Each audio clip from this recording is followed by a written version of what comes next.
Hello and welcome back. We have been reading through the book of Luke throughout the month of December, and today we are in chapter 23. You're welcome to listen, or if you would like to follow along, I'm reading from the NIV, the New International Version. Chapter 23. Then the whole assembly rose and led him off to Pilate.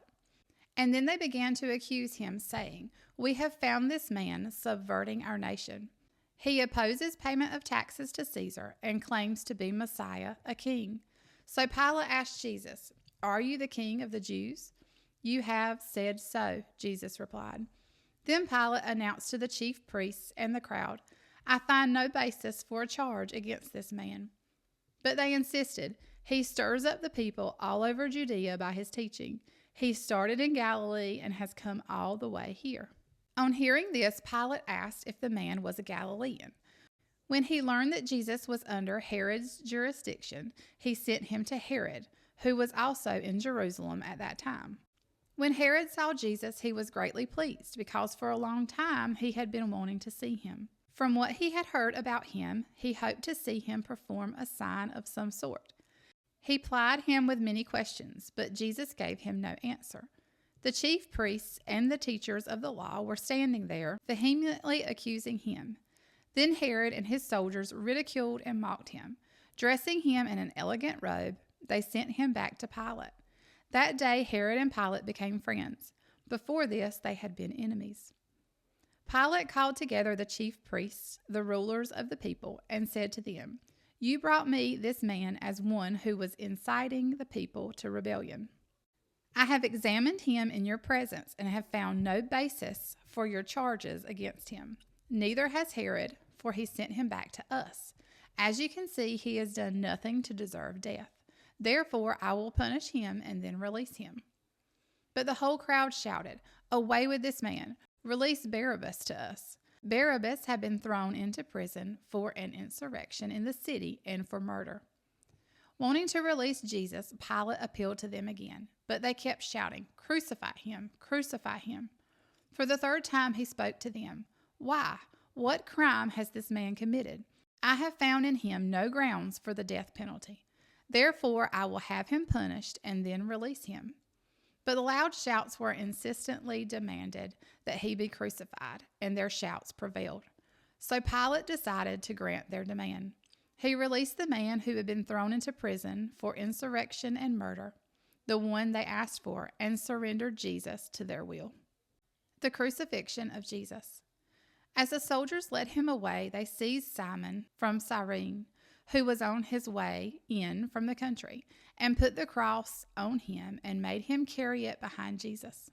A large number of people followed him, including women who mourned and wailed for him.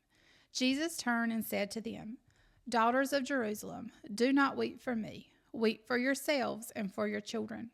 For the time will come when you will say, 'Blessed are the childless women, the wombs that never bore, and the breasts that never nursed.' Then they will say to the mountains, 'Fall on us,' and to the hills, 'Cover us.'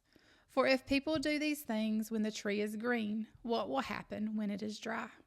2 other men, both criminals, were also led out with him to be executed. When they came to the place called Skull, they crucified him there, along with the criminals, one on his right, the other on his left. Jesus said, "Father, forgive them, for they know not what they are doing." And they divided up his clothes by casting lots. The people stood watching, and the rulers even sneered at him. They said, "He saved others. Let him save himself, if he is God's Messiah, the chosen one."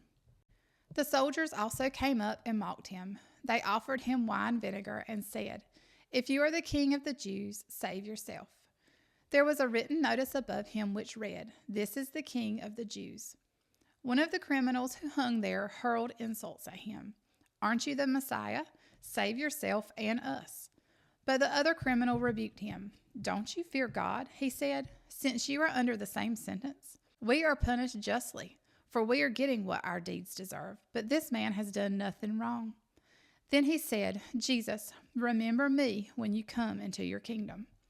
Jesus answered him, "Truly I tell you, today you will be with me in paradise." The death of Jesus. It was about noon, and darkness came over the whole land until 3 in the afternoon. For for the sun stopped shining, and the curtain of the temple was torn in two. Jesus called out with a loud voice, "Father, into your hands I commit my spirit." When he had said this, he breathed his last.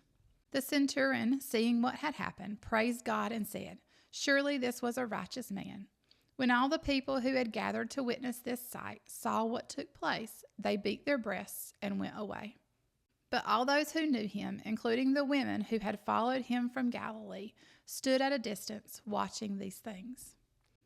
The burial of Jesus. Now there was a man named Joseph, a member of the council, a good and upright man, who had not consented to their decision and action. He came from the Judean town of Arimathea, and he himself was waiting for the kingdom of God. Going to Pilate, he asked for Jesus' body. Then he took it down, wrapped it in linen cloth, and placed it in a tomb cut in the rock, one in which no one had yet been laid. It was preparation day, and the Sabbath was about to begin. The women who had come with Jesus from Galilee followed Joseph and saw the tomb and how his body was laid in it. Then they went home and prepared spices and perfumes, but they rested on the Sabbath in obedience to the commandment.